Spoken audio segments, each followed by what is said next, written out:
today, my very first topic of conversation, I figured I'd be boring as hell and do a origin story of sorts as to how I got here. So, I started driving somewhere in the 90s, probably a little before that, that my parents don't know about, but still, in the 90s, as I was turning old enough to drive.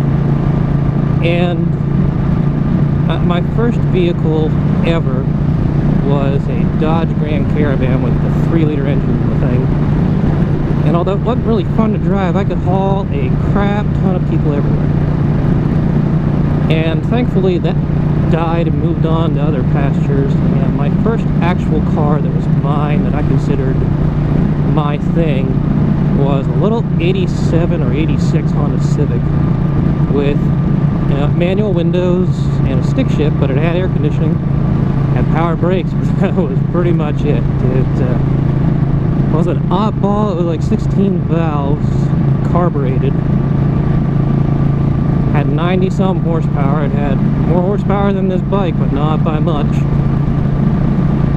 But I loved that car. In fact, I put something like 2,000 miles on my first car in the first 2 weeks of ownership, which landed me, ironically, in trouble enough that I then didn't have access to the car for the next month of ownership, because my parents did not believe that I just drove it all around the little back roads in my neck of the woods, but that actually was the truth. And it didn't hurt that I had soccer practices twice a day that I had to go to and then come home from, and also take my sister to various places throughout the day, so it happens. But that car and I went everywhere. Not necessarily in the safest manner, but it was a fun car to drive because it was a stick shift and you were connected to the road, and you kind of had a much better feel of what was going on around you than any automatic. In fact, my kids today, when it comes time to get a family car, I want a stick shift. It'll force them to pay attention to what the hell's going on. So, next up was a long and boring list of cars throughout the years that were more and more practical, with the exception of the Escape we had. That was fun. It was a 4-wheel drive. It went anywhere I cared to take it, even though it was just Ford's version of 4-wheel drive. It was an all-time 4-wheel drive kind of thing. And when it finally came time, though, back in 2009, to replace my aging Hyundai,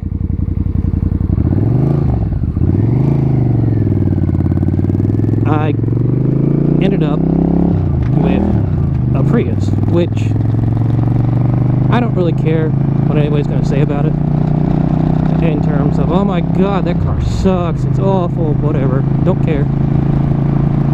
It goes from point A to point B with more than 50 miles to the gallon average throughout the year. I'm running somewhere around 54 miles to the gallon lifetime on the car since I've owned it in 2009.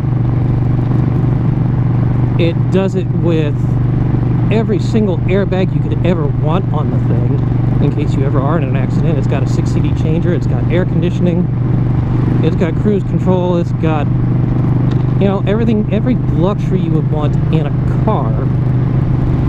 It's just bored as snot. And that's fine, because you know what, that's what its intention is. It's supposed to be a car that gets you from here to there. And I guess 2 years ago, I started looking into, maybe been 3 years ago, a car that I could just have that was my little project car. And not that I'm overly mechanically inclined, just something that was more fun than what I currently owned. Which doesn't take a lot, really.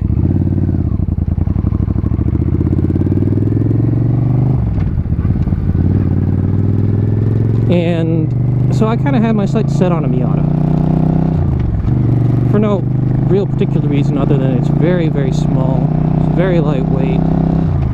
Almost all of them come with a stick shift. There are exceptions, of course, but for the most part you can find them every day. And it was another convertible. And we've already owned one, but I really liked the fact that you could put the top down and be exposed to the elements and just take it and pitch it into turns and just have fun with it. It wasn't supposed to be I drive to work and I got there and it's boring as hell, but I'm still alive kind of car. And it was never within my reach with other obligations and insurance costs, and it just wasn't practical. And I guess maybe about a month and a half ago, I discovered motovlogging on YouTube. I don't know how, I think just from my main homepage. And I was hooked like you would not believe. Because it harkened back to the days where I used to just frickin' drive because I wanted to drive and I've liked it. I didn't have to be somewhere. I didn't have to worry about carrying a passenger. What the hell is wrong with you people? And it reminded me that once upon a time I liked to drive a lot. I like to walk, just go out and go on the back roads of Pennsylvania, especially sunset, you know, going on dark, and just drive the heck around and see places I hadn't seen before in my area. Oh man, that's washed out. And I got the bug big time for a motorcycle. And so I started looking at local dealers, and at one point we went just to look, and I took my wife along because usually she's the more saner head in these things. And they had a couple of Yamahas and Suzukis, the V-twin sets, that were nice. They felt a little uncomfortable though because they got a wide-ass seats on them. And they just seemed a little big, but more importantly, there wasn't a single one on the lot that I could take home for after tax, titles, fees, and all the other crap for anything less than $3,000. And I said no.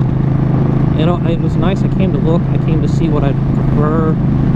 Do I want a cruiser or a sport bike? You know, what would make me happier? Because at that point I wasn't really sure.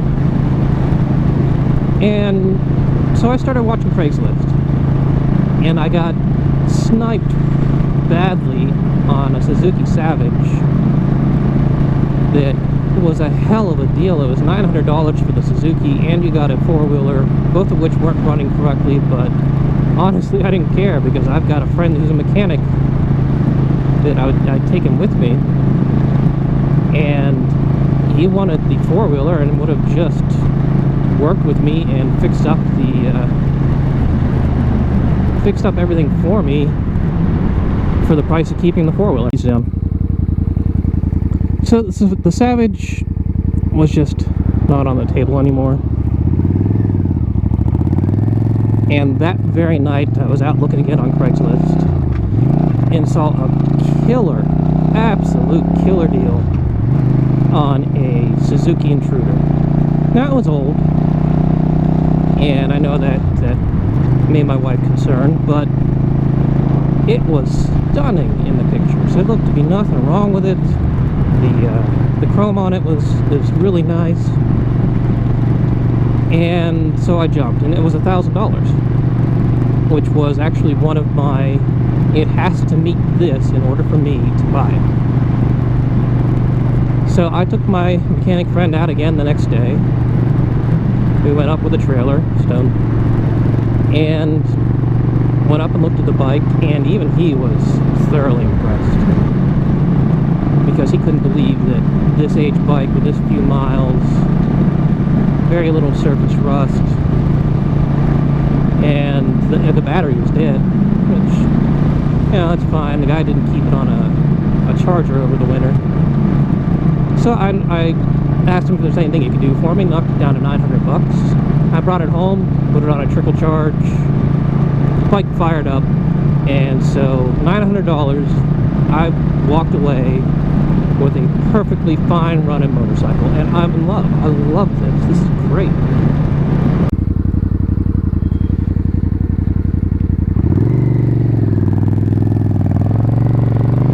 So that's how I got started.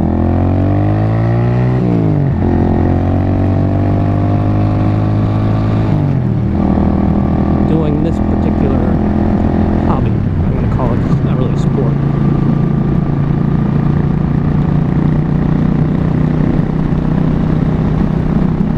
And I gotta tell you, all the stuff that I enjoyed about being 16 and just hopping around, spending 10 bucks in gas. I feel old for that. Fill up my little 10-gallon tank on my Honda. Gas course is definitely not nearly that same price anymore, but still, it's, you know, not too bad. So my origin story, it's boring. I'm old, you know, what do you want?